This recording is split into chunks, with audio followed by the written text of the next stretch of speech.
Le psaume 41, verset 9 nous dit ceci. Celui-là avec qui moi j'étais en paix, celui-là qui avait ma confiance, celui-là qui mangeait mon pain, lève le talon contre moi. Je viens aujourd'hui te parler de la trahison. On n'est généralement jamais trahi par ses ennemis. Non, on s'attend à la trahison de ses ennemis.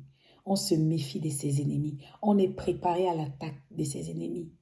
Mais on est trahi la plupart du temps par ses amis, ses confidents, par ceux-là qui nous sont chers, par nos proches, par ceux-là devant lesquels on se défoule, on se dévoile, on se relâche, on se dénude.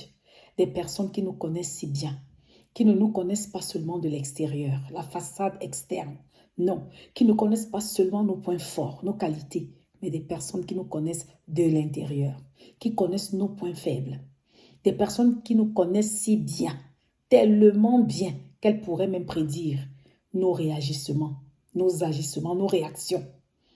Elles pourraient même répondre avec exactitude aux questions qui nous seraient posées. Je vous dis ici, elle dira non, et c'est vrai. Ici, elle sera d'accord, et c'est vrai. Je vous dis, à cette heure, elle fait telle chose, et c'est vrai. Des personnes qui nous connaissent bien aimées, tellement bien que si elle s'est décidée à nous tendre des pièges, qui pourrait les en empêcher?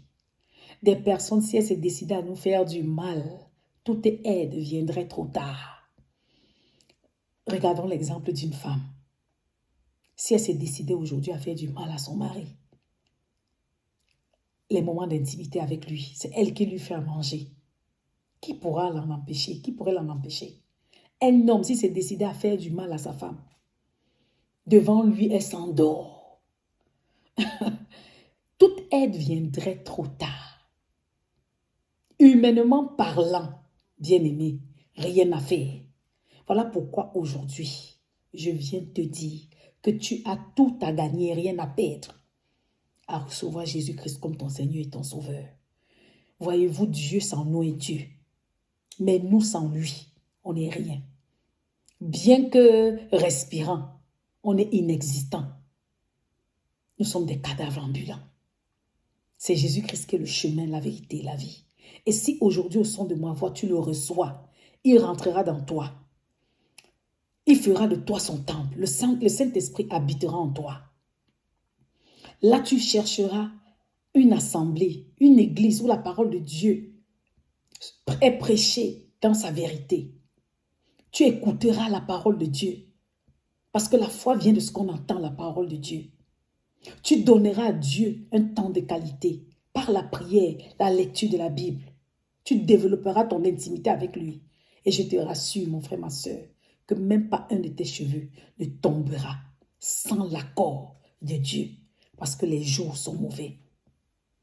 N'avons-nous pas vu, bien-aimés, des femmes trahies par leur mari, des femmes qui, ayant galéré avec leur mari pendant des années et des années, et lorsque la lueur d'espoir se pointe à l'horizon, elles sont trahies par le mari. L'homme les lâche, et parfois même avec leur meilleur ami.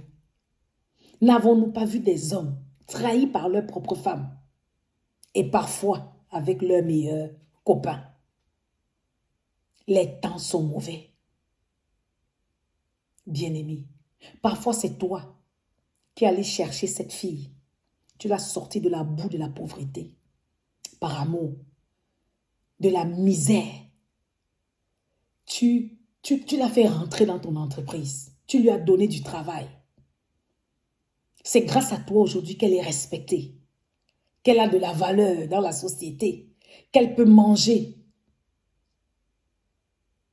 Tu as fait d'elle ta confidente, mais c'est encore elle derrière toi qui va s'allier avec tes ennemis. C'est encore elle qui va faire des coups bas. C'est encore cette personne-là qui va même encore vers tes amis, vers tes partenaires, vers ceux-là qui ont de l'estime pour toi. Ceux-là même qui veulent entreprendre de grandes choses avec toi. C'est cette personne-là qui va là-bas ternir ton image, te diffamer, te saboter. La trahison. On a vu des employés trahir leurs employeurs, aller être de connivence avec leurs concurrents, aller livrer le secret, la formule par cupidité, par envie, par méchanceté. On a vu, bien-aimés, des enfants trahir leurs parents. Les parents là qui ont tout fait, qui se sont sacrifiés. Mais maintenant, à leur vieil âge, dans leur moment de vulnérabilité, ils sont abandonnés, rejetés, régnés par leurs propres enfants, les accusant de tout. Sorcellerie, vampirisme, ce sont eux qui sont la cause de leur échec. Patati patata. Des parents vivant dans la pauvreté absolue, vivant dans des taudis, alors que les enfants vivent dans des gratte-ciels, trahis par les siens. Bien-aimés, la trahison, ça déchire le cœur. Mais je viens aujourd'hui te dire que ça n'a pas commencé aujourd'hui. Au ciel déjà, le père de la trahison, le premier traître, c'est Satan. Il fut un archange, Lucifer, d'une beauté incroyable. C'est lui qui conduisait l'adoration jusqu'à ce que l'iniquité fût trouvée dans son cœur. Il voulut prendre la place de Dieu. Il voulut s'asseoir sur le trône de Dieu. Et pour cela, il alla ternir l'image de Dieu aux anges. Et il réussit à avoir comme adepte un tiers. Mais quelle fut la conséquence? Il fut projeté, jeté, chassé du ciel. La damnation, la condamnation, la destruction. Voilà sa portion. Voilà la portion des traîtres. On a vu Jésus-Christ trahi par Judas, par un simple baiser. Judas qui était avec Jésus, disciple de Christ, intime de Christ. Il le trahit par cupidité. Et quelle fut sa fin? La pendaison. Il alla lui-même se pendre. Bien-aimé, je m'adresse à toi abattu, à toi cette femme trahie. Tu as perdu ton foyer et aujourd'hui, tu es en train de te lamenter. Tu te dis, voilà, si cette femme-là ne m'avait pas trahi, je serais encore dans mon foyer. Si cet homme-là ne m'avait pas trahi, peut-être je serais encore dans cette entreprise. Et tu ne fais que te lamenter. Tu es dans le désarroi. Tu refuses d'être consolé. Je viens aujourd'hui te dire qu'il y a de l'espoir. Commence d'abord par reconnaître tes erreurs. Pour cela, je te donne l'histoire de Samson. Samson était un homme qui était déjà mis à part pour le service de Dieu. Et Dieu lui avait confié un secret qui était caché dans la longueur de ses cheveux. Il n'allait jamais, il ne devait jamais partager ce secret avec qui que ce soit. Mais Samson s'écarta de la voie de Dieu et il alla se lier aux femmes étrangères. Et il prit pour femme Dalila. Et c'est cette femme-là qui le trahit, bien-aimé, aux Philistins, pour de l'argent. Parce que lui-même, il vendit son secret. Et cette femme-là le trahit. Alors, Samson se vit les yeux crevés. Il se fit crever les yeux. Il se fit crever les yeux. Couper les cheveux d'abord et crever les yeux et emprisonner. Mais dans la prison, bien-aimé, Samson cria à l'Éternel. Il reconnut son péché et Dieu se souvint de Samson. Parce que ses cheveux poussèrent. Et Dieu lui donna de se venger de ses ennemis. Parce qu'il détruisit tous ses ennemis. Bien-aimé, si Dieu donna à Samson une nouvelle chance, à toi aussi, il en donnera. Mais commence d'abord par reconnaître tes fautes, ton erreur. Accepte que tu t'es écarté de la voie de Dieu. Accepte que tu marchais guidé par tes émotions, guidé par ta chair. Tu n'avais jamais pris en valeur, en considération la parole de Dieu. Voilà pourquoi tu te retrouvais dans ce piège. Voilà pourquoi peut-être toi-même tu vendis ton secret. Voilà pourquoi tu fus toi-même trahi. Reconnais ton erreur. Dieu te donnera la seconde chance. Et je viens te dire à toi, toi le chrétien, toi l'enfant de Dieu qui a été trahi, je viens te dire que toute chose concourt au bien de celui qui aime Dieu et qui est appelé selon son dessein. Bien-aimés, ne remarquez-vous pas que c'est toujours l'inférieur qui trahit le supérieur? C'est celui-là qui est en dessous qui trahit celui qui est au-dessus. On n'a jamais vu l'employeur trahir l'employé. On n'a jamais vu le directeur, le chef, le boss trahir le subalterne. Non. C'est bien parce que tu as, c'est que celui-là n'a pas. C'est parce que le traître voit en toi, c'est que lui n'a pas. La jalousie, la méchanceté, la cupidité, l'envie montent en lui. Voilà pourquoi il va te trahir. Donc ça te dit tout. C'est toi le béni. Je viens aujourd'hui te dire, arrête de t'apitoyer sur ton sort. Oui, si tu n'avais pas été trahi, peut-être tu serais encore dans ton foyer. Elle a vendu la mèche à ton mari. Tu as été exposé et tu as été répudié. Mais je viens te dire que tout mariage qui est fondé, dont la fondation est détruite, elle ne peut tenir. En bref, toute chose. La Bible dit que quand le fondement est détruit, que peut faire le juste? Repens-toi. Crie à ton Dieu. S'il t'a donné une fois ce mariage heureux, il pourra t'en donner encore. Si Dieu t'a donné ce travail une fois, il pourra t'en donner encore et encore, parce que c'est toi qui es béni.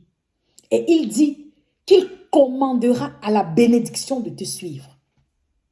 Oui, tu as été trahi, mais ce n'est pas la fin. Crie à Dieu.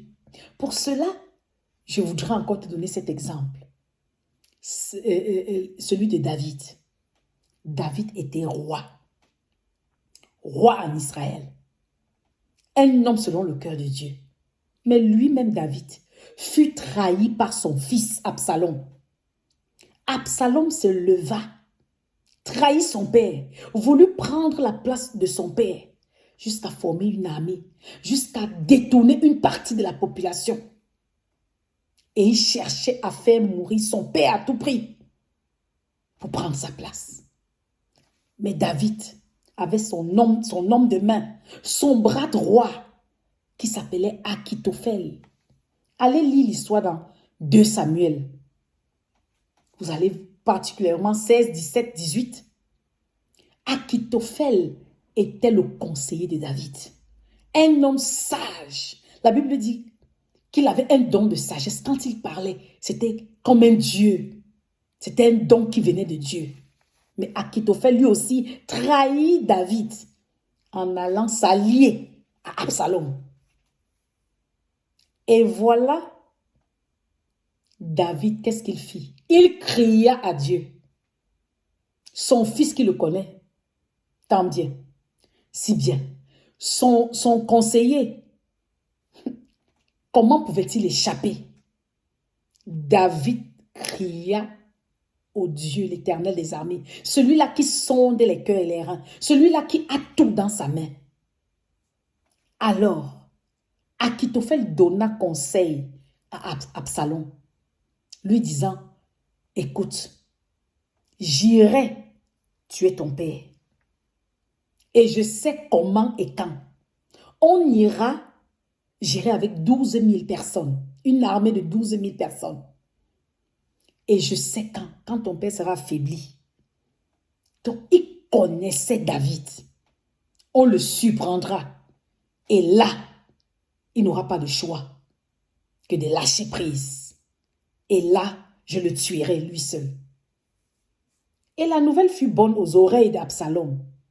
Mais parce que David avait crié à l'Éternel, Absalom dit non. Allez me chercher Hushai. C'était peut-être un sangalon. Qu'il vienne aussi. Hushai arriva.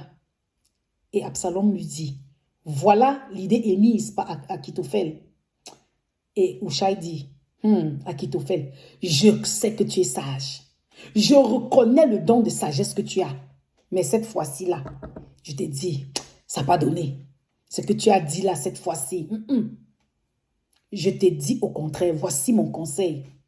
N'allons pas quand ton père est affaibli. Peut-être quand il est dans le sommeil. Non, parce que ton père David est un homme de guerre. Allons plutôt quand il est debout. En bref, envoyons-lui l'information. Comme ça, on ira face à face. Et parce qu'on ira avec une grande armée, avec toute la population, il n'aura pas de choix. Bien-aimé, Absalom accepta l'idée de Hushai parce que Dieu confondu la sagesse d'Akitophel. Et la Bible dit la sagesse qui était bonne. Cela signifie que si Absalom suivait le conseil d'Akitophel, il allait avoir David. Mais parce que David cria à Dieu, Absalom suivit le conseil de Hushai. Et c'est comme ça qu'il perdit devant l'armée de David. Je viens aujourd'hui te dire, crie à l'Éternel. C'est lui seul qui confond les plans de l'ennemi. Crie à l'Éternel. Parfois, tu as été trahi. Ou bien je te parle, tu connais la trahison en ce moment. Par des personnes qui te sont proches. Parfois, tu n'as même pas de voix. Tu ne sais pas comment te défendre. Je te dis, crie à l'Éternel comme David. C'est Dieu seul qui confond les plans de l'ennemi. Je vais dire, quand ils se lèveront, ils tendront des pièges, ils y aménageront, ils tomberont eux-mêmes. Parce que Dieu sonde les cœurs et les reins. Parce que Dieu est l'Éternel des armées. Parce que c'est Dieu qui décide de tous les combats. Et je terminerai en te disant, Joseph fut trahi par ses frères, qui dit, on verra comment tes rêves là se réaliseront. Ils le vendirent en Égypte, mais ils ne savaient pas qu'en le vendant, on était en train de le pousser à sa destinée, parce que c'est en Égypte qu'il fut premier ministre. Quand Judas trahit Jésus, il se disait avec les pharisiens que c'était la fin de Jésus, sa crucifixion. Mais c'est après sa mort et sa résurrection qu'un nom au-dessus de tous les noms lui fut donné. La promotion. Je viens te dire aujourd'hui, quand tu as Jésus, même si tu connais la trahison, c'est pour te pousser à ta destination. C'est pour te pousser sur ton trône. C'est pour ton élévation. Quand tu as Jésus. Parce que voyez-vous, il y a des trahisons qu'on peut éviter. Parce qu'avec le Saint-Esprit en nous, il nous donnera toujours des signes avant-coureurs, des signaux, des phares. Mais il y a certaines trahisons que nous, on ne pourra pas éviter, que Dieu permettra pour la gloire de son Saint-Nom. Donc si tu es trahi aujourd'hui et tu es enfant de Dieu, je viens te dire que c'est pour concourir à ton bien. C'est pour que la gloire de Dieu dans ta vie soit manifestée. Ce n'est pas pour ta destruction. Quand tu as fait de Jésus-Christ ton Seigneur et ton Sauveur, quand tu marches à la lumière de la parole de Dieu, ce n'est pas pour ta destruction. Et aujourd'hui, je viens parler aux traîtres. La portion du traître, c'est la destruction. Si tu m'entends aujourd'hui, repens-toi. Si tu m'entends aujourd'hui, reviens sur le droit chemin. Sinon, c'est la destruction. Sinon, c'est l'échec. Sinon, c'est la condamnation.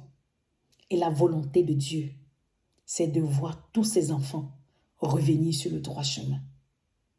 Aujourd'hui, relève-toi, toi qui as été trahi, parce que Dieu est avec toi. Dieu te conduit à ta destination. Sois béni abondamment.